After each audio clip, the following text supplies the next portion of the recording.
Cette nuit, chaque nuit, je fais presque toujours le même rêve, avec ce brocanteur fantôme entre ces deux maisons.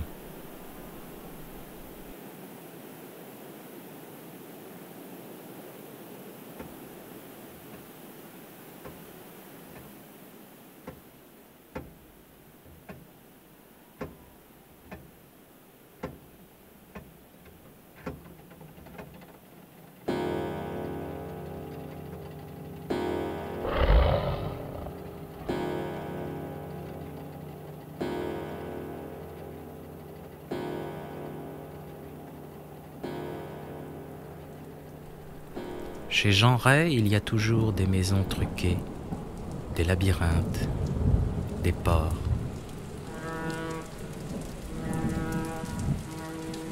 Il pleuvait affreusement, comme il ne pleut que sur les ports de misère.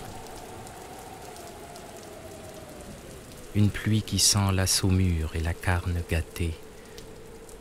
Un avant-goût des jours à venir pour les matelots, quand ils ne seront plus qu'une pourriture mouvante au creux d'une houle. L'air est lourd de tabac et d'alcool. Déjà les buveurs n'apparaissent plus que par intermittence, par les déchirures de la fumée ondoyante.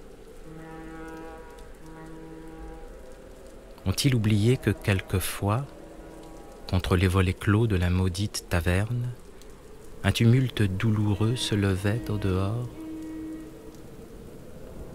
On aurait dit de grandes ailes blessées qui battaient dans un surnaturel désespoir. Ce n'était peut-être qu'un brouillard qui glissait le long du bar, un brouillard qui pourtant semblait frissonner de tristesse surhumaine.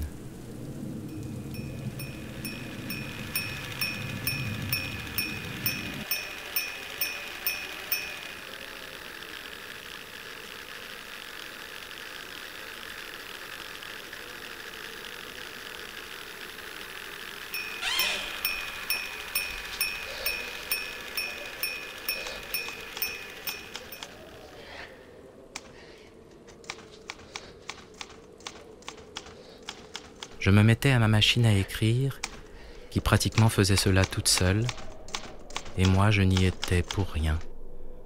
Je pratiquais l'écriture automatique.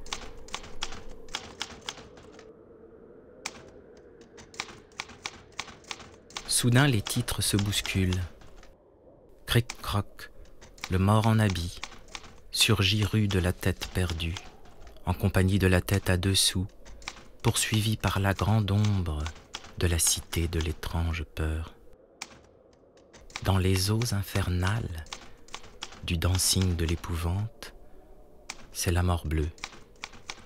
Ou alors, c'est la pierre de lune, à l'étrange lueur verte, qui éveille le vampire qui chante. Mais cette nuit, les tableaux hantés de la maison du grand péril aspire les étoiles de la mort et la résurrection de la Gorgone dans le jardin des furies me plonge dans le mystère des sept fous.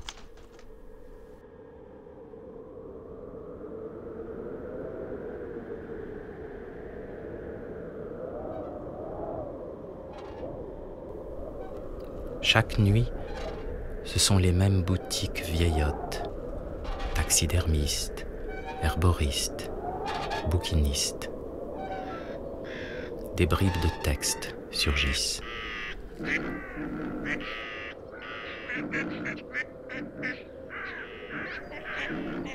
Le profane qui s'égare pour la première fois dans cet antre fait avant tout connaissance avec une indescriptible odeur, où se décèlent à la longue le formol, le camphre, l'iodoforme et la charogne.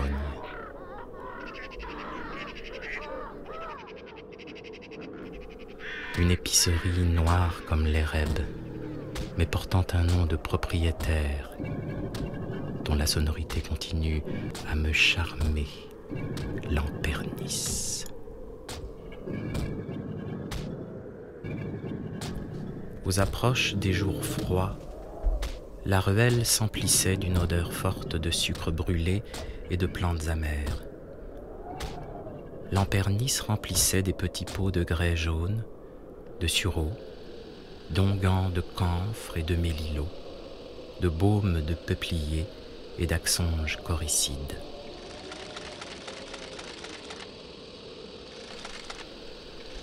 Je découvris des rues bizarres, aux hautes bâtisses nues.